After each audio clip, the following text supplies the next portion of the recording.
Bob Progruscie, everybody.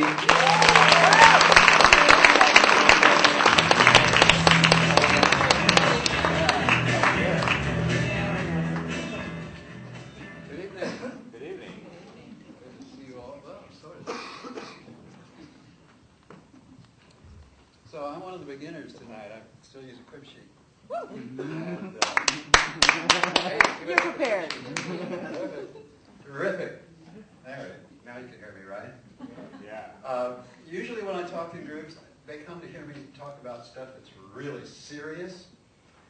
So this is quite a change for me, doing stuff that's not so serious. But anyway, one of the things I'm really very concerned about is the way we get lied to. You know, I've collected a few ideas that I call the comforting lies. These are the things that our parents tell us when we're little, and then our school teachers tell us, and we believe it because they believe it. They didn't know they were lied to when these things were told to them. And so I've been studying that for quite a while. And the first one, the first comforting lie, as I call it, is the notion that life is a zero-sum game. Now, that means that when someone wins or benefits, someone else has to lose. I think the IRS took that on as a motto. If you benefit, you lose. All right, well, the people that aren't concerned about that are the people who think that ethical ends can be achieved by unethical means.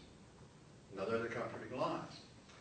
Well, guess what? If that's true, it means that we can fight for peace and fight for chastity. All right, well, you know, the same people frequently say that majority rule is the best way for groups to make decisions.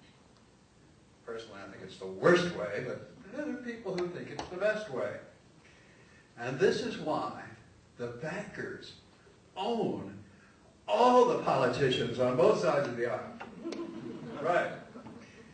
Now, the other thing I remember being told when I was little was that government, people, politicians are honest, wise, and caring.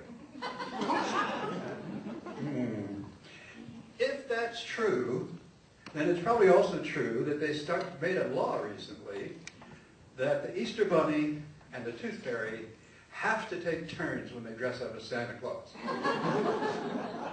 You believe that too, right? If you believe they're honest, wise, and caring. As a matter of fact, now we get to the really serious part.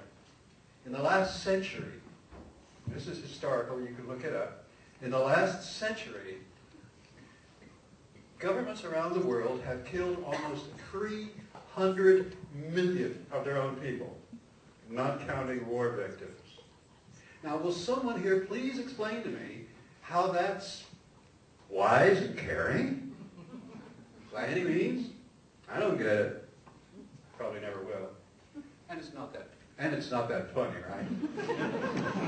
Now, a lot of these people that tell these lies will tell you, mainly because they're religious, that the golden rule is the highest form of ethics, the best gauge of morality. But it's not true. It's a lie. It has a really serious imperfection. If you believe that, what do you think will happen when you go out and you encounter a sadomasochist? And there's plenty of them out there. And he does unto you what he'd like you to do to him. Yeah, you get it. Now these same people think that religion provides the highest moral guidance. Right. Anyone here heard of the Crusades? The Inquisition? The Eastern Bloc pogroms? Right. Maybe it's time we started burning witches. Maybe we should elect the Pope as president. Or burn him. All right, so these same folks are telling us that faith is better than truth. Of course, a lot of them think that if they believe something, it's got to be true. I don't get the logic of that. It was once an article of faith, not that long ago, that the earth was flat and the sun and the stars revolved around the earth. An article of faith. Yeah. For not believing that, you could get burned at the stake. S'mores for cannibals. Well, finally, this brings us down to a lot of these same people that believe these things will tell you that scientific laws and scientific theories are just forms of opinion. Have you heard that? Particularly among people who don't believe in evolution.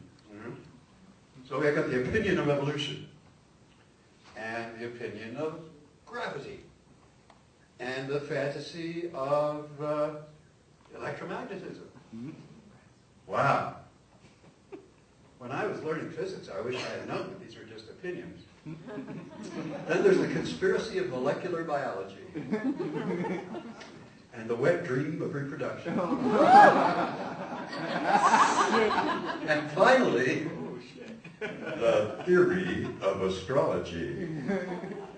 That's it. That's it.